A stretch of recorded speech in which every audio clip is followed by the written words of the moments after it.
कोई कहे भागवत सुनने से क्या होता है? 3 अद्भुत चीजें मिलती हैं, 3 अद्भुत। बोले क्या मिलता है? भक्ति। किसी से भीख मांग लो नहीं मिलेगी। झोली लेके दर दर चले जाओ, उससे बोलो कि भगवान की भक्ति दे सकता है? लेकिन भागवत सुन लो, भक्ति मिल जाएगी। भक्ति मिलेगी तो क्या होगा? ज्ञान मिलेगा। भक्ति होगी तो ही ज्ञान होगा, बिना भक्ति के ज्ञान होने वाला नहीं। ज्ञान 2 प्रकार के होते हैं, एक व्यवहारिक ज्ञान होता है, एक आध्यात्मिक ज्ञान होता है। व्यवहार का ज्ञान तो सबको है, जो मूर्ख है वो भी बहुत चतुर है व्यवहार ज्ञान में, लेकिन आध्यात्मिक ज्ञान चाहिए तो भक्ति के द्वारा ही वो प्राप्त होता है। जब भक्ति मिली, ज्ञान मिला, तो अंत में प्रसाद स्वरूप में क्या मिलता है? वैराग्य। जिन रिश्तों में, जिन झंझटों में, जिस परिवारवाद में, जिस संसारवाद में हम फंसे हुए हैं ना, उनसे वैराग्य की प्राप्ति हो जाती है। और वैराग्य का हो जाना ही भगवान की निकटता भाषित कराता है। तो भक्ति, ज्ञान और वैराग्य। बड़ी सुंदर कथा आई है कि नारद चले जा रहे हैं। नारद, श्री नारद जी चले आए मृत्युलोक के अंदर। परिव्राजकाचार्य हैं, घूमते रहते हैं। मन में सोचा पृथ्वी की दशा क्या है, कलयुग में जाकर के देखूं। हाथ में वीणा झीने झीने स्वरों से मधुर मधुर गायन करते वैकुंठ से मृत्युलोक में आए। और यहाँ आने के बाद में नारद क्या देखते हैं कि जिसे देखा वो दुखी, जिसे देखा वो दुखी, जिसे देखा वो दुखी। जो भी देखो अपना दुख का रोना रोता, कोई ये नहीं कहता कि मैं बहुत सुखी हूं। क्यों भाई? जबकि दुख कुछ है ही नहीं। दुख केवल हमारी एक सोच है। दुख क्या है? एक सोच है। बैठ के सोचो मैं दुखी हूं, मैं दुखी हूं, मैं दुखी हूं, मैं दुखी हूं, हो जाएगा, निश्चित हो जाएगा। लेकिन अगर बैठ के सोचो कि मैं सबसे सुखी हूं, मैं सबसे सुखी हूं, मैं सबसे, विश्वास कर तो दुनिया का सबसे सुखी जीव हो जाएगा। दुख नहीं, सुख एक, दुख और सुख एक सोच है। करना क्या है? भागवत जी ने कहा है कि धर्मम भजस्य सततम, धर्मम भजस्य सततम तज्ज लोक धर्मान सेवस्य साधु पुरुषान जहि काम तृष्णा अन्यस्य गोष्ठ गुण शब्द वासुता श्री विष्णु कथा रस महो निद्रा पिबत्वम। यह बात बता। दूसरे के बताओ, आदमी अपने जीवन में दुखी हो, ठीक है, दूसरे के गुण दोष देख के दुखी होने वाली कौन सी बात है? उसने ये किया, उसने ये किया, अरे जिसने जो किया करने दे, तूने क्या किया वो बात कर। किसने क्या किया, उससे क्या फायदा और क्या नुकसान? बुराई करेगा तो फायदा होगा क्या? कुछ मिलने वाला है? और भलाई करेगा तो कोई लाभ होने वाला है? क्यों चक्कर में पड़ता है? नारद हाथ में वीणा लिए हुए, झीने झीने स्वरों से मधुर मधुर गायन करते हुए, भगवान का स्मरण करते हुए चले आ रहे हैं। कहते हैं श्रीमन नारायण नारायण नारायण, भगवान नारायण नारायण नारायण।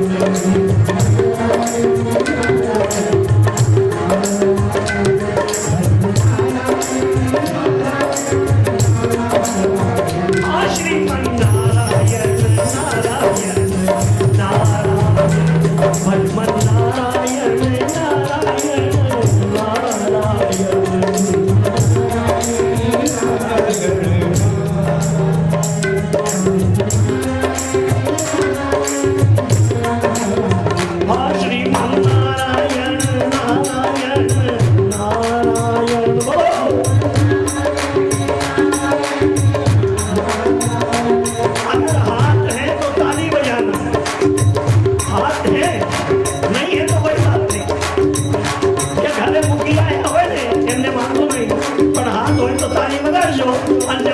तो भगवान की कीर्तन कर जो अरे ना होए तो गाड़ी जी ने हुई थे मां श्री नारायण नारायण नारायण नारायण नारायण नारायण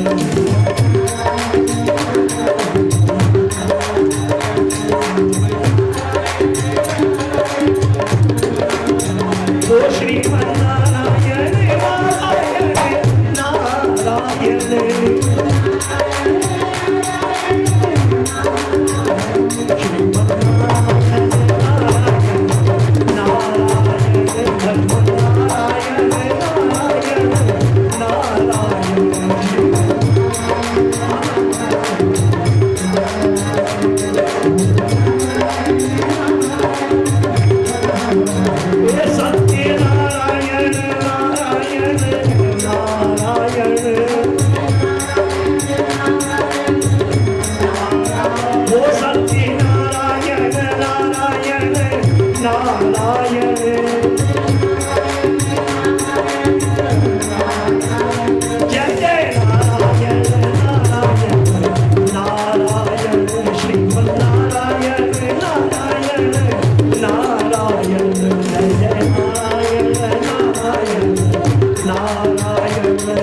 किया मन बहुत दुखी, सब पीड़ित, सब दुखी, कोई कामी, कोई क्रोधी, कोई लोभी,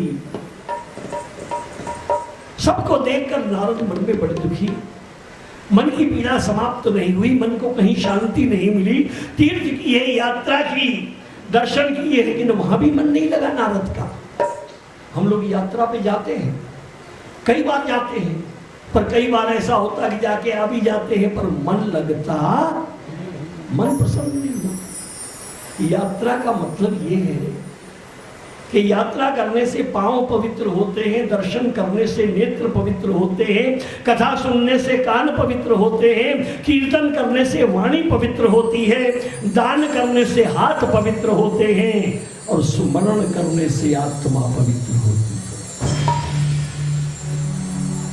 लेकिन कई बार ऐसा होता है, नारद का मन कहीं नहीं लगा। घूमते घूमते मथुरा ब्रज के अंदर आए, तो ब्रज में जब आकर के देखा, अद्भुत आश्चर्य। क्या देखा कि एक परम सुंदरी, रूपवती, लावण्यमयी, अद्भुत देवी, सैकड़ों हजारों उसकी सखियां बैठी हैं और दो बूढ़े पुरुष, वृद्ध पुरुष उसके पास में पड़े हैं मरण सैया पर। वो देवी रुदन कर रही है, विलाप कर रही है, हाहाकार कर रही है। बालक कभी इसका सिर अपने गोद में रख के सिर पे हाथ घुमाती है, कभी इसका सिर रख के गोद में रख के हाथ घुमाती है। उत्तिष्ठ पुत्र, बेटा उठो, बेटा उठो। कोई हिलने को तैयार नहीं। वो देवी रुदन कर रही है, विलाप कर रही है। नारद ने देखा, संत का हृदय किसी की पीड़ा देख नहीं सकता। जो दूसरे की पीड़ा में द्रवित हो जाए उसका नाम संत। नारद ने देखा इतनी हजारों सेविकाएं जिसके साथ में इतनी परम सुंदरी देवी बैठी है और ये तो बूढ़े मृतक सैया पर पड़े हैं, ये क्या है? नारद आए, इस देवी ने नारद जी को देखा, हाथ जोड़ करके वंदन करके कहती है, महापुरुषाय नमो नमः, ब्रह्मपुत्राय नमो नमः, नारदाय नमो नमः। नारद ने देखा, नारद कहते देवी आप कौन हैं? आप बड़ी सुंदरी हैं और इतनी सुंदर होने के बाद इतना रो रही हैं, इतना विलाप कर रही हैं, इतना दुख पा रही हैं, कारण क्या है? क्यों रुदन कर रही हैं? क्या बात है? और ये दोनों वृद्ध पुरुष कौन हैं जो मृत्यु सैया पर पड़े हैं? वो देवी कहती है, नारद मैं भक्ति हूं, मेरा नाम भक्ति है, ये दोनों मेरे पुत्र हैं, एक का नाम है ज्ञान और दूसरे का नाम है वैराग्य। मैं भी इनकी जैसी बूढ़ी हो गई थी, पृथ्वी पर भटकते भटकते भटकते भटकते ब्रज में आते ही मैं जवान हो गई, लेकिन मेरे बच्चे अभी भी मृत्यु सैया पर पड़े हैं। भक्ति का प्रभाव, जो भगवान की भक्ति करता है ना, उसकी उम्र जरूर बढ़ती है लेकिन वो बूढ़ा कभी होता ध्यान रखना, वो वृद्ध नहीं होगा। आयु तो बढ़ना स्वभाव है, गिनती है आयु तो, लेकिन भक्ति कहती यहां आते ही मैं यौवना हो गई। लेकिन नारद विचार करो कि माता तरुणी, मां जवान हो और बच्चे बूढ़े मृत्यु सैया पर पड़े हो, उस मां की क्या स्थिति होती है? नारद कहते हैं नारायण नारायण, ठहरो, अभी तुम्हारे लिए प्रयत्न करता हूं। ज्ञान और वैराग्य के पास में जाकर के नारद ने उन्हें गीता के श्लोक सुनाए, वेदों के मंत्र सुनाए, पुराणों की चर्चा की, श्रुतियां सुनाई, उबासी लेकर के फिर वापिस मौन हो गए। कोई अंतर नहीं आया, कोई फर्क नहीं पड़ा, किसी प्रकार की कोई हलचल नहीं। नारद चिंतित हो गए कि ऐसे सारभूत मंत्र जिनके द्वारा चाहे जो किया जा सकता है, ऐसे ऐसे मंत्र हमारे वेदों में विद्यमान हैं, लेकिन यहां कोई प्रभाव नहीं। नारद मन में विचार में पड़ गए, नेत्र को बंद करके भगवान का ध्यान किया कि हे प्रभु, मैं क्या करूं? मेरा पुरुषार्थ निष्फल हो गया, मेरा प्रयत्न निष्फल हो गया। मैंने जिस विश्वास के साथ में आपके मंत्रों को इनको सुनाया, वो मंत्र शक्तिहीन कैसे हो गए?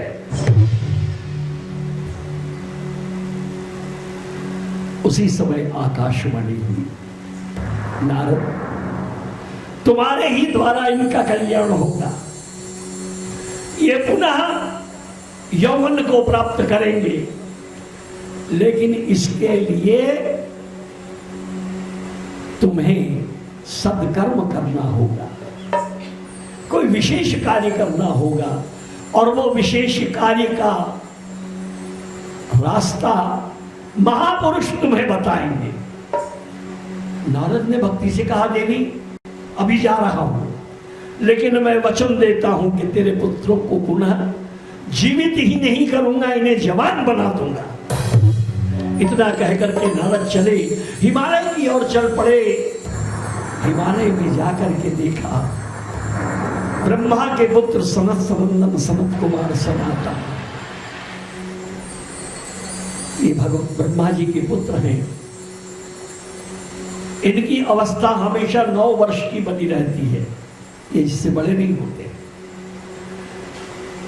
जब ब्रह्मा जी ने इन्हें प्रकट किया, भगवान की आज्ञा से सृष्टि की रचना करने के लिए इन्हें प्रकट किया, तो इन्होंने वरदान मांग लिया कि हम हमेशा 9 वर्ष के ही रहे,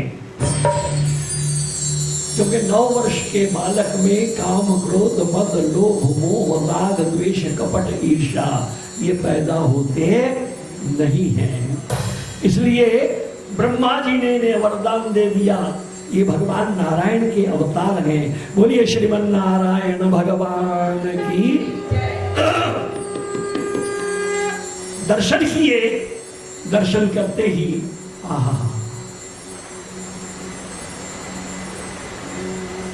नारद ने प्रणाम किया।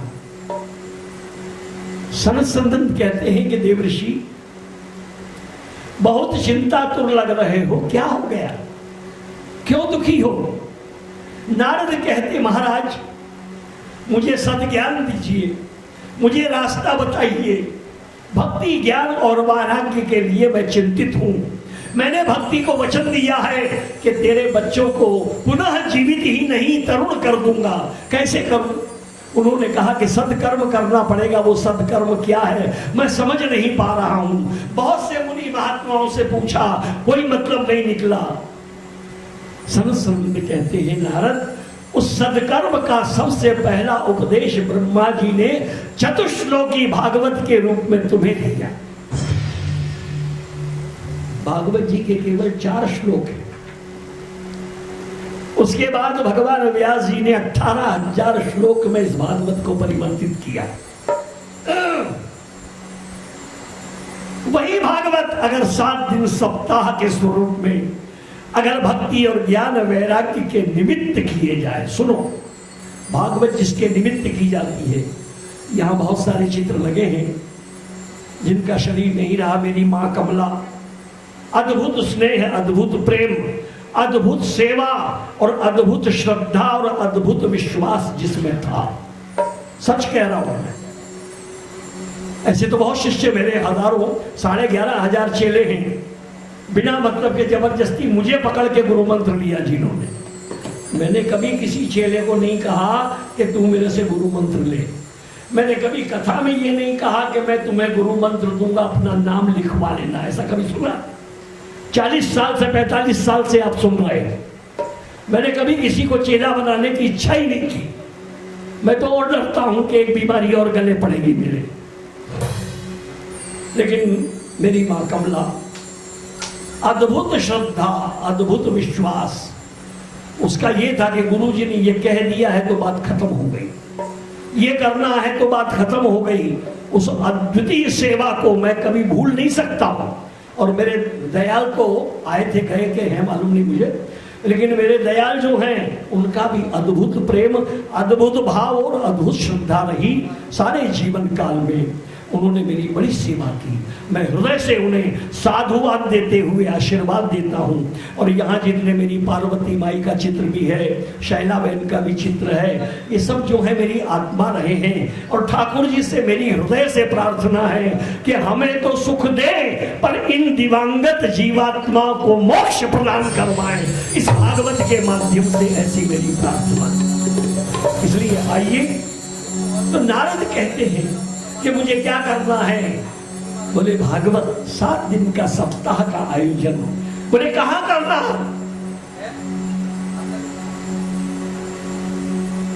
सुखताल में, हरिद्वार के निकट बड़ा सुंदर स्थान है। कभी मन बनाओ, सब जितने मेरे चेले हैं उनसे आग्रह है कि कभी मन बनाओ। हाँ, मेरे चेले हैं उनसे आग्रह है, जो चेला नहीं है उससे तो दुराग्रह है, आग्रह थोड़ी कर सकता हूं। जितने चेले हैं एक बार मन बनाओ तो अपन यहां से वहां चले और वहां भागवत करें। हरिद्वार में चले और वहीं 7, 8, 10 दिन रहें, खूब प्रेम से भगवान का प्रसाद खाएं, खूब प्रेम से गंगा स्नान करें और भागवत जी को श्रवण करें। गंगा के किनारे बैठ करके भागवत सुखदेव मुनि ने परीक्षित को सुनाई, तो अपन सब जो हैं परीक्षित बन करके आनंद लें और जीवन की इस यात्रा के अंदर एक और अध्याय जोड़ते हुए अपनी आत्मा की मोक्ष की कामना करें। ऐसी मेरी इच्छा है। जब कभी मन बन जाए, पर कम से कम कोई यहाँ रहना नहीं चाहिए, चलना सब चाहिए। धनाबाई भी चलेगी मेरी, हाँ तो लेके चलूंगा। हाँ? तो अपन वहीं हरिद्वार चले और वहीं पर आनंद से गंगा के तट पर भागवत की कथा करें और प्रभु के दर्शन का आनंद लें, नित्य गंगा स्नान करें और प्रभु का प्रसाद ग्रहण करें। तो आइए उस भागवत के अंदर, सुखताल के अंदर, बोले ये 7 दिन में होगी।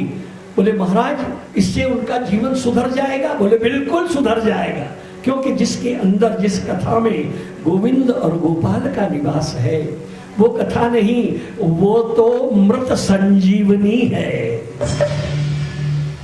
वो कथा नहीं है, वो मृत संजीवनी, मरे को जिंदा करने वाली का नाम भागवत है।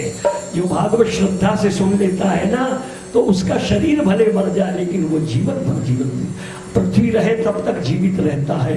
आइए, जब नारद ने सारी तैयारी की और सारी तैयारी देवताओं को ज्ञात हुआ, ऋषियों को ज्ञात हुआ, मनुष्यों को ज्ञात हुआ, अथाह जन समुदाय गंगा के तट पर जा पहुंचा और वहां भगवान चारों भाई सरस नंदन संत कुमार सनातन व्यासपीठ पर जब बैठे और भागवत की कथा होने लगी, जय हो का नाद होने लगा, भगवान के नाम का स्मरण होने लगा, प्रभु के नाम का कीर्तन होने लगा। क्या कीर्तन होता है? गोविंदा गोपाला मेरे मुरली मनोहर नंदा,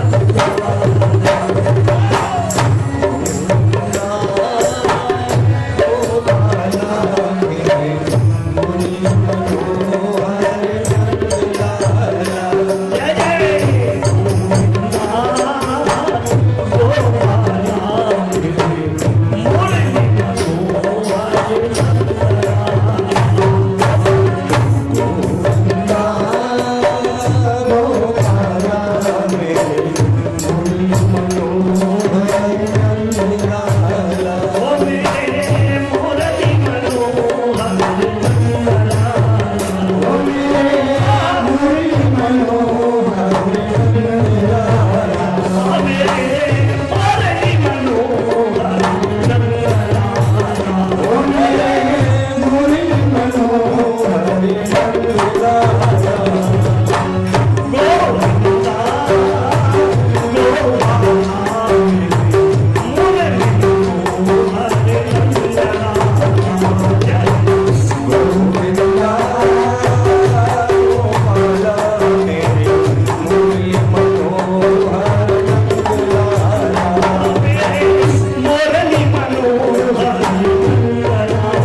भागवत को सुनते हुए जय जयकार होने लगा, अबीर गुलाल खिल बतासे जब